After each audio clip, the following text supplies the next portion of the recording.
quick get well soon to Potato Jet. I don't know if you've seen his video trying to land a kickflip. Didn't work out too well, made quite a mess of his arm.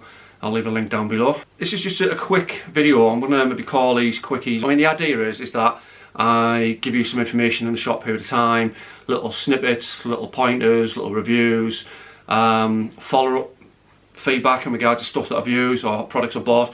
So this weekend I did a portrait session with my daughter, something I do every year. This is the first time she's had a shoot done as a teenager. Typical girl, 1,000,001 outfits, can I have my portrait done, can I have something up to date. So what I wanted to get across is basically you don't have to have thousands and thousands of pounds worth of lights to do a professional shoot.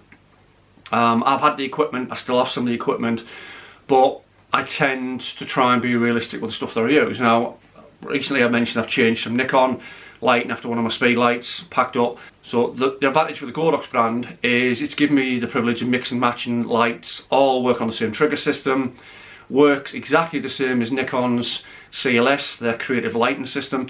So yeah, I just quickly just going to go through this. So basically for this session, it was just a quick, no fuss shoot, low key black background, but I like nice even light.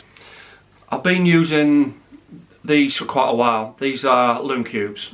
I also have a cheaper variant or alternative to these made by a brand called Yolanzi as well, which have 4 power settings. These give you a lot more versatility. The Bluetooth, you can connect a load of these together, you can group them.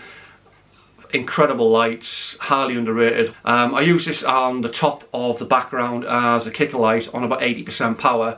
Just left this go on, put some barn doors on, and use this purely as a catch light in the background. So that was one light I used.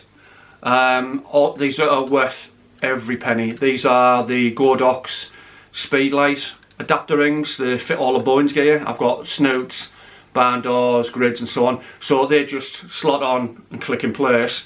You've got a clamp here which clamps down on the flash. It'll take any size flash. It's just a standard lighting base, as you can see there. But with the clamp there, you can clamp that down, grip the flash which goes into here, and then you can put all any of the Bowens modifiers on, which is fantastic. So I had a TT350 on the camera left as a secondary fell on a slightly lower setting, and as your main light, I'm sure you've seen unboxing this already, but this is the Godox V680II or 860II for Nikon. Full TTL flash. Again, I was using their Pro X trigger to trigger this with regards to the lighting, and that was pretty much it. Straightforward, very simple, very clean. I'm going to put a diagram up showing you how the background was used and where the lights were positioned. Also on each of the lights, I also had a Neewer Octagon softbox. I think it was a 60cm on both lights. Again, I'll leave links in the video below to all the equipment with regard to the flash, the lighting adapters, the Lume Cubes, the Neewer softboxes as well. You can achieve exactly the same result, the same quality with speed lights. You know, if you guys have any questions or anything like that, you know, by all means ask below. I'm happy to answer any questions that you guys might have. I'll do my best to reply back to anybody. Here are a couple of shots from the shoot, a couple of colour in black and white. Black and white I've always been a big fan of. I love black and white. But yeah, just to show you, these are the results you can get. If you like the video, give it a thumbs up. If you don't like the video, give it a thumbs down. I'd really like it if you guys click on the subscribe button, obviously hit the bell so you know when I'm putting other content up as well. I can't grow this channel without you guys. So I like to say, stay creative, stay confident, and have fun.